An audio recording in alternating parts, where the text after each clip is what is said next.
तो अब चलते हैं बुक के ऊपर। आपको मैंने बताया कि अभी हमने किस चीज़ के बारे में पढ़ा, केमिकल इक्वेशन के बारे में पढ़ा, ठीक है। तो इसके बाद मैंने आपको इसका एक एग्जांपल भी दिया। तो नेक्स्ट पेज पे आपके पास आता है बैलेंस्ड केमिकल इक्वेशन।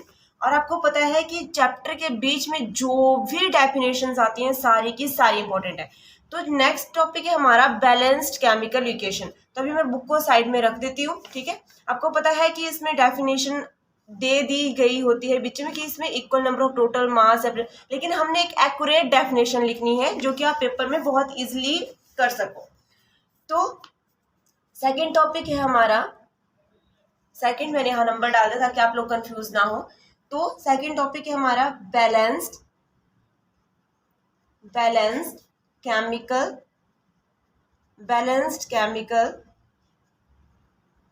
इक्वेशंस, ठीक है। क्या है बैलेंस्ड केमिकल इक्वेशन? अब हम इसकी डेफिनेशन लिखेंगे सभी। अब बैलेंस्ड केमिकल इक्वेशन हैज, अब बात आती है कि बैलेंस्ड केमिकल इक्वेशन होती क्या है। सबसे पहले मैं आपको डेफिनेशन बताऊंगी, उसके बाद फिर हम अगली चीज के ऊपर चलेंगे। लिखेंगे बैलेंस्ड, बहुत सुंदर सुंदर करके पेपर में सभी ने लिखना है। A balanced chemical equation, a balanced chemical equation has an equal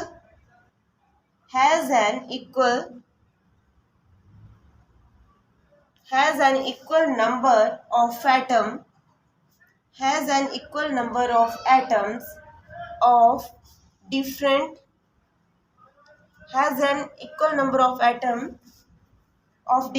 elements in the reactants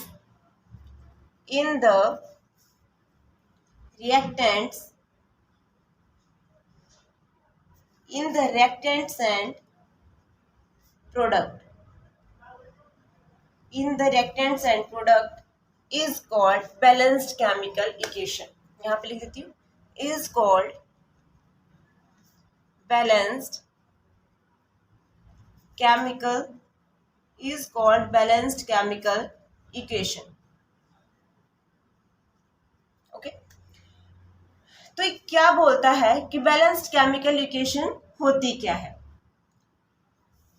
तो बैलेंस्ड केमिकल इक्वेशन वो इक्वेशन है जिसमें क्या होता है, a balanced chemical equation has an equal number of atom. ये बोलते, जैसे कि आपने मान लिया कि आपके पास क्या है, ये आपने मान लिया कि आपके पास क्या है, इक्वल नंबर ऑफ क्या है, आपके एटम है। क्या है? अब देखो एक एक बराबर, मतलब हर एक चीज क्या होगी इसमें इक्वल होगी। तो ये क्या काउंट कर लिया आपने कि आपके पास क्या है, एटम है। तो इक्वल नंबर ऑफ क्या है आपके पास, एटम है, of different element in the reactants and product.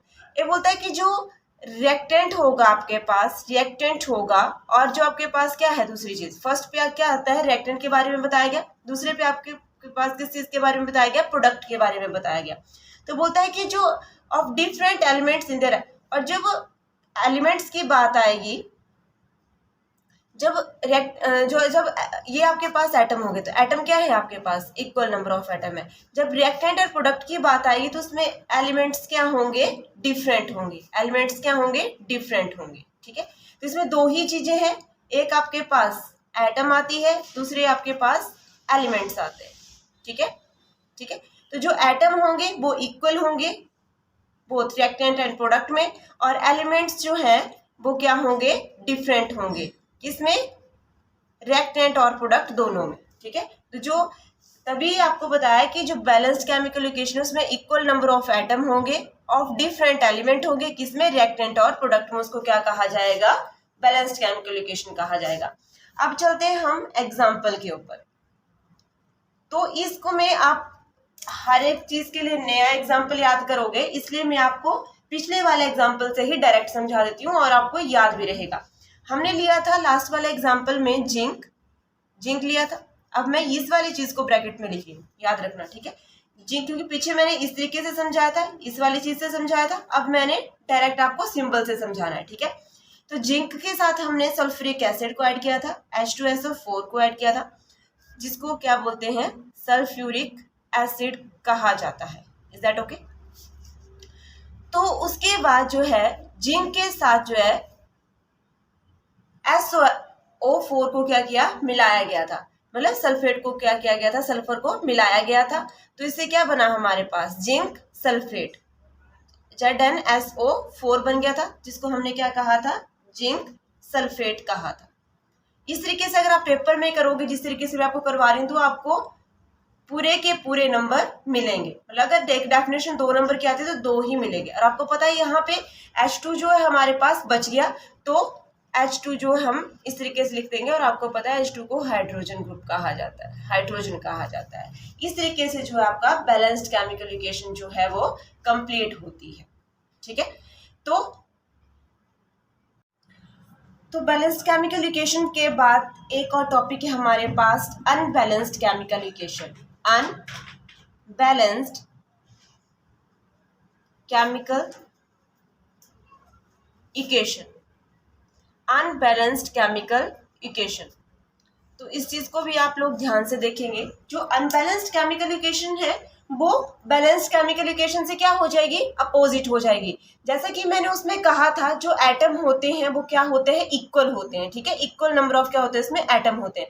लेकिन जब एलिमेंट की बात आती है तो वो डिफरेंट हो जाते हैं रिएक्टेंट और प्रोडक्ट में। तो अब इसमें देखते हैं कि इसकी क्या डेफिनेशन बनती है। N unbalanced chemical equation, an unbalanced chemical equation has an unequal, उसमें क्या थे, इक्वल थे, इसमें क्या हो जाएंगे, अनइक्वल। तो अनइक्वल क्या होंगे, अनइक्वल नंबर ऑफ एटम्स हो जाएंगे। ठीक है, क्या हो जाएंगे, अनइक्वल नंबर ऑफ एटम हो जाएंगे, ऑफ वन और मोर लिखेंगे, फिर इसके बाद ऑफ वन और मोर मीन्स एक और एक से ज्यादा एलिमेंट्स हो जाएंगे। मतलब डिफरेंट नहीं होंगे, बोलते अलग अलग नहीं होंगे, लेकिन एक या एक से ज्यादा एलिमेंट्स हो सकते हैं। एलिमेंट्स किसमें, इन द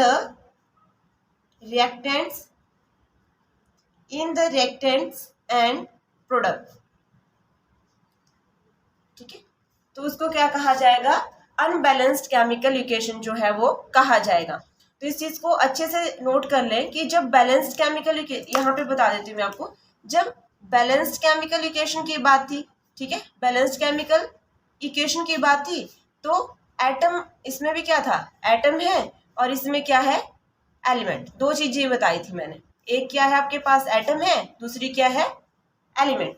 तो जब बैलेंस्ड केमिकल इक्वेशन की बात थी तो एटम क्या थे, इक्वल, एटम क्या थे, इक्वल नंबर में थे। जब एलिमेंट की बात थी तो वो क्या थे, डिफरेंट थे। क्या थे, डिफरेंट थे। ये हो गया आपके पास बैलेंस, याद रखने के लिए बता रही हूँ। उसके बाद अब मैंने डेफिनेशन बताई आपको अनबैलेंस्ड की। ठीक है, अनबैलेंस्ड केमिकल इक्वेशन की। ठीक है, इस तरीके से मैंने शॉर्ट फॉर्म में लिख दिया। ठीक है, तो इसमें भी क्या है, एक आपके पास एटम है और दूसरा क्या है, आपके पास एलिमेंट है। तो इसमें जो एटम है वो क्या है, अनइक्वल।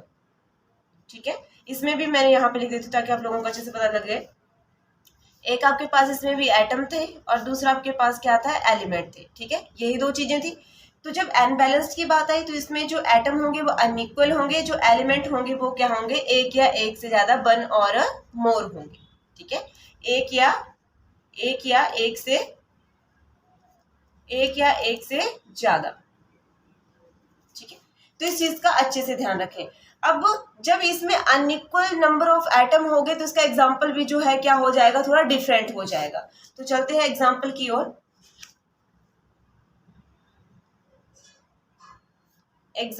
ओर।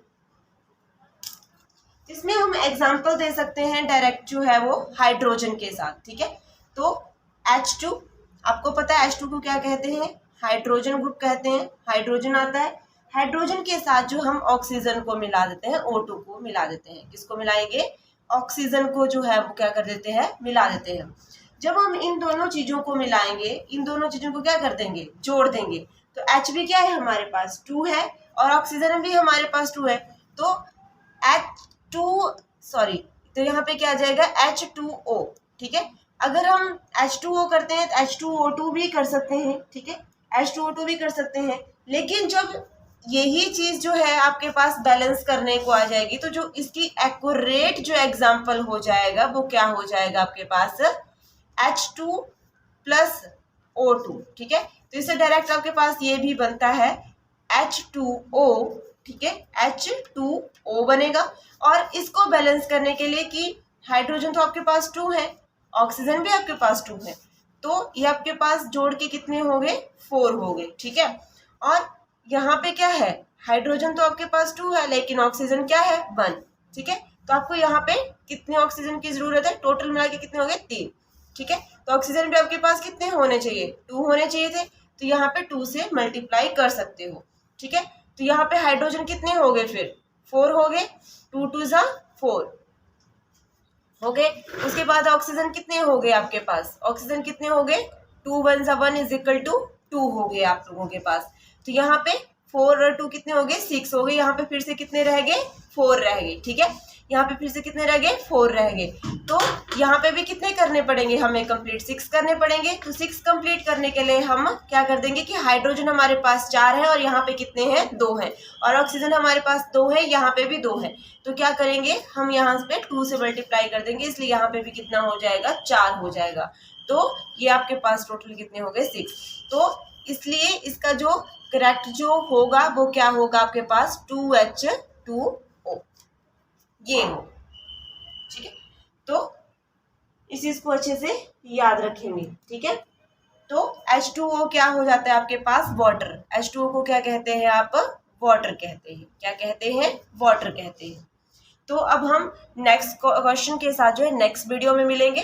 तब तक आप मुझे कमेंट करके बता सकते हैं कि आपको मेरी वीडियो कैसी लगी। अगर और टॉपिक्स के ऊपर की आपको मेरी वीडियो चाहिए होगी तो प्लीज़ मुझे कमेंट करके बताएं। Thank you.